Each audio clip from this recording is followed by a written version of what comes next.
নমস্কার বন্ধুরা, আমি রোহিত চলে এসেছি তোমাদের সাথে নতুন একটা ভিডিও নিয়ে। আজকে আমি দেখাবো মায়াপুরে 150 টাকার মধ্যে কি কি খাবার পাওয়া যায়। তো চলো আজকের ভিডিও শুরু করা যাক।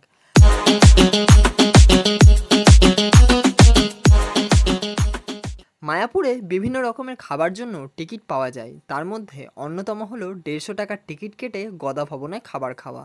মায়াপুরে কিন্তু বিভিন্ন জায়গায় বিভিন্ন রকমের খাবার জন্য কুপন পাওয়া যায়। যেহেতু আজকের ভিডিওর মেন উদ্দেশ্য হলো 150 টাকার মধ্যে কি কি খাবার পাওয়া যায় সেটা তোমাদের সামনে তুলে ধরা। মায়াপুরে এসে সবার প্রথমে যেই কাজটা করতে হবে, খাবার জন্য টিকিট কেটে নিতে হবে গদা ভবনে। কারণ গদা ভবনেই একমাত্র 150 টাকার টিকিট পাওয়া যায় খাবারের জন্য। খাবার খাওয়ানো শুরু হয় মোটামুটি 12টা থেকে। 150 টাকার টিকিটে খাবার খাওয়ার ভাগ্য কিন্তু সবার কপালে থাকে না। সবার আগেই এই 150 টাকার টিকিটগুলো শেষ হয়ে যায়। তাই আমি বারবার বলে দিচ্ছি, মায়াপুরে ঢুকেই কিন্তু প্রথমে খাবারের টিকিটটা কেটে নেবে। যেই কক্ষে 150 টাকার টিকিট খাবার খাওয়ানো হচ্ছে সেই কক্ষটা হলো সম্পূর্ণ এয়ার কন্ডিশন যুক্ত, তাই শারীরিক কোনো রকমের অসুবিধা হবে না। একটা কলা পাতার মধ্যে 6টা বাটি দিয়ে থালা রেডি করে দিল টেবিলের সবাইকার জন্য। এবার তার মধ্যে একে একে করে খাবার দিতে লাগলো সেখানকার মানুষজনেরা। যেহেতু এটা একটা ঠাকুরের জায়গায়, তাই সেখানে সম্পূর্ণ নিরামিষ খাবার পাওয়া যায়। এখানে একটা নিয়ম আছে যে খাবার খাওয়ার আগে ঠাকুরের নাম স্মরণ করতে হবে, তারপর খাওয়া শুরু করতে হবে।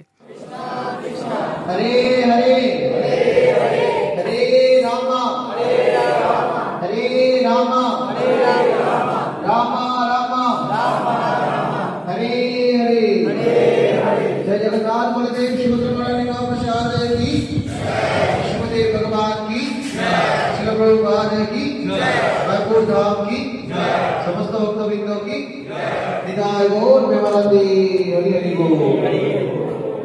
हरे कृष्ण সকলকে অনুরোধ করে বলা হচ্ছে প্রসাদ যার যার যেমন প্রয়োজন।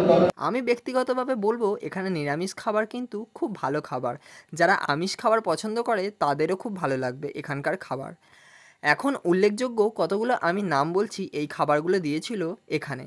সাদা ভাত, ভেজ ডাল, আলু পটল পনিরের তরকারি, বেবি কর্নের তরকারি। এই বেবি কর্নের তরকারিটা হেবি সুন্দর খেতে। সাথে দিয়েছিল রুটি। যে যতগুলো খেতে পারবে সে ততগুলো নিতে পারবে। তবে এদের একটাই বক্তব্য যে খাবার যেন কোনো রকমের নষ্ট না হয়, তাই আমি যতটা পেরেছিলাম ততটাই নিয়েছিলাম। অবশেষে ছিল মিষ্টি।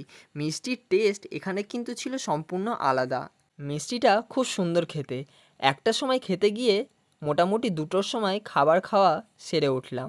তারপর আমরা নিজেদের হোটেলে চলে গেলাম। এইভাবেই কেটে গেল মায়াপুর গদা ভবনের 150 টাকার কুপনের টিকিট কেটে খাবার খাওয়া। তোমাদের এই ভিডিওটা কেমন লাগলো?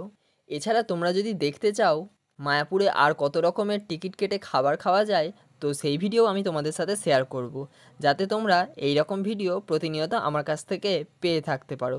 ততক্ষণ তোমরা ভালো থাকো, সুস্থ থাকো। দেখা হচ্ছে পরের ভিডিওয়। আজকের জন্যে বাই।